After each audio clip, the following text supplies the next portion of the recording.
Well, that was hard fought for Liverpool. They deserved all 3 points against the Villa side that came to spoil and play a little bit towards the end. But job done, and that man, Mohamed Salah, again on target with a well-taken penalty, Yana. Yeah, yeah, deceptive in a way that it was only 1-0, right? I mean, I think with Liverpool, sometimes we expect that they're going to score 2, 3, or 4, every game, but it really was one-way traffic for the most part. I think, part of the reason I suppose that it stayed at 1-0 was that Villa can play a little bit. They have the sort of players that get you out of tight spots sometimes. And there were moments in the first half where they did that. They had to go long in the first half, which I was surprised a little bit for them. But I think it's more Liverpool forcing you to do that because that the high pressing, especially at Anfield, it's just incredible to survive that. But they did for long periods of time. So, but other than that, Liverpool really clearly the much better team in this one. The only thing I would say that today I felt that Liverpool maybe a little bit too predictable. Obviously, we all know that the fullbacks are going to be high. They were high, maybe even higher, but it almost seemed to me that the only way Liverpool were going to do something is if they went in in the wide sector. So I think that midfield of Fabinho, Henderson, and Thiago Alcantara could have done more. I was hoping that they maybe change things a little bit and drive from that midfield and you get a little more creativity, even if just for the balance of it. So I was maybe a little disappointed with that, but there can be no doubt that there was just one team on the pitch. And no surprise that Steven Gerrard got an outstanding reception from the home support, coming back to Anfield as manager of Aston Villa.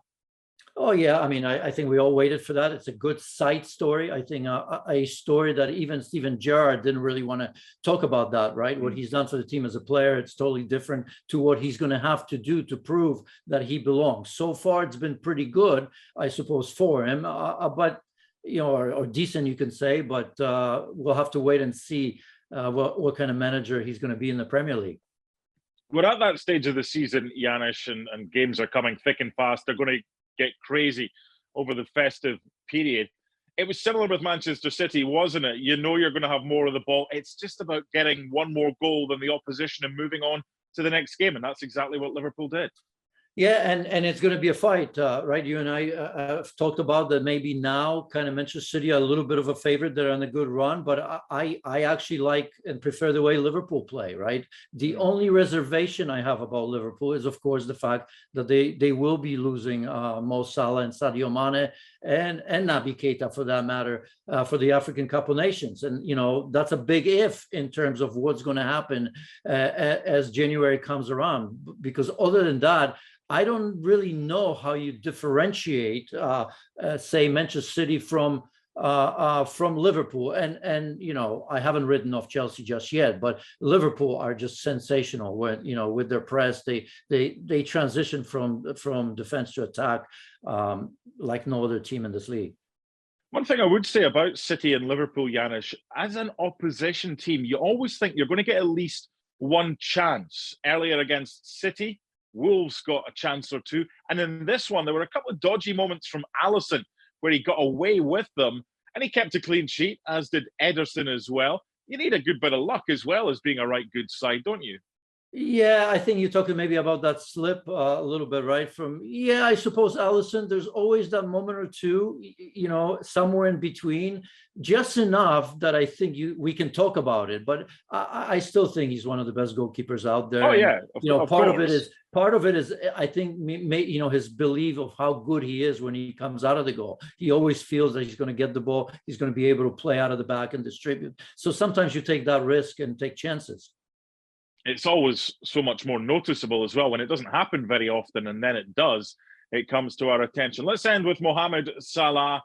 Another goal for him. It's a well-taken penalty, kissing the post. And again, the argument is he or isn't he the best player in the world right now? He's certainly up there. And as long as he's at Liverpool, as long as he keeps playing the way he does, he can pretty much ask for any amount that he wants when it comes to getting a new contract. Yeah, sensational, really. No matter how you rank him, I think for me, for sure, the best player in the Premier League.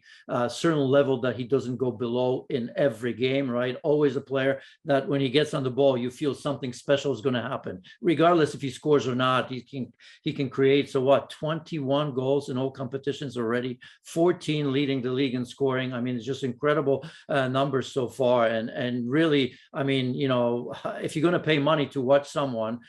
I mean, he's got to be top 3 in the world for sure, if you don't believe that he's the best at the moment. 3 points for Liverpool. Steven Gerrard's return to Anfield didn't quite go according to his plan. Well, thank you very much for watching ESPN on YouTube. For more sports highlights and analysis, be sure to download the ESPN app. And for live streaming, premium content, and let's not forget as well, ESPN FC 7 days a week. Subscribe to ESPN+.